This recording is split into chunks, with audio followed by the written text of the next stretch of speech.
This is Good Morning San Diego. All right, welcome back. It is Monday morning, and I'm sure because of the holidays, you are going to be traveling. That means getting on a plane, which Dan calls the biggest petri dish, you know, in the country. And joining me to talk about it, David Foreman, you are a retired pharmacist, but now you're into these herbal remedies. Exactly, yeah. I became a natural health expert about 15, 20 years ago. Okay. And I sold my pharmacy and decided to devote all my time to just teaching people about healthy lifestyle. Okay. And I live on the road, so right. This segment today is my world. Right, yeah, you just said you travel thousands of miles a year. And so what do you notice, being, you know, a pharmacist yourself, when you get on these planes in terms of the germs and what happens? Just be careful of what you're touching. Yeah. You know, stay away from people that are sneezing, not covering their mouth, that kind of stuff. So right. It's very important for us to be cognizant of our environment. You know, don't touch handles in the bathroom, use a paper towel, that kind of stuff. Mm-hmm.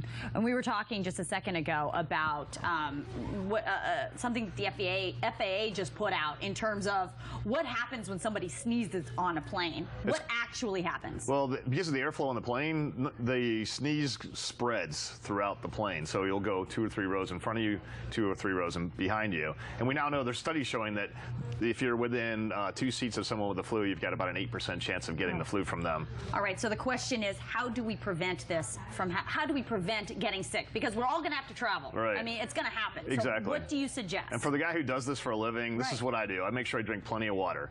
So drink plenty of water. I use a... Like how much is plenty?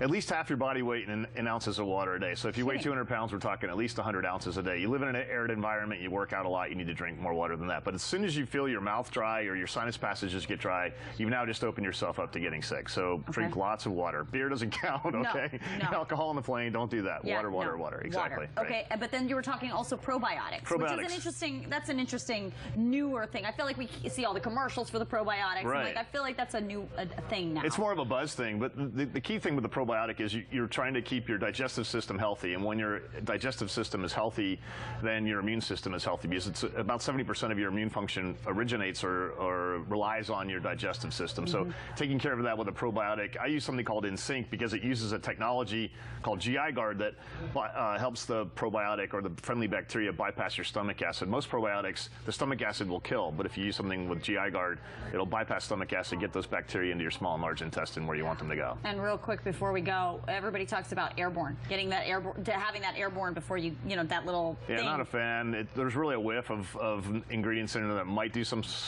help for your immune system, but in general, I'd rather use, I use a mushroom compound called AHCC. What is that? It's a medicinal mushroom. It actually gets your immune system active and ready to go, so that when you know you're going to come in contact with something, so you want your immune system ready to go, AHCC is something that will help your body do that. Okay, but really, lots of water, huh? Water. That's as easy as that. Get your rest and eat right too. That's important.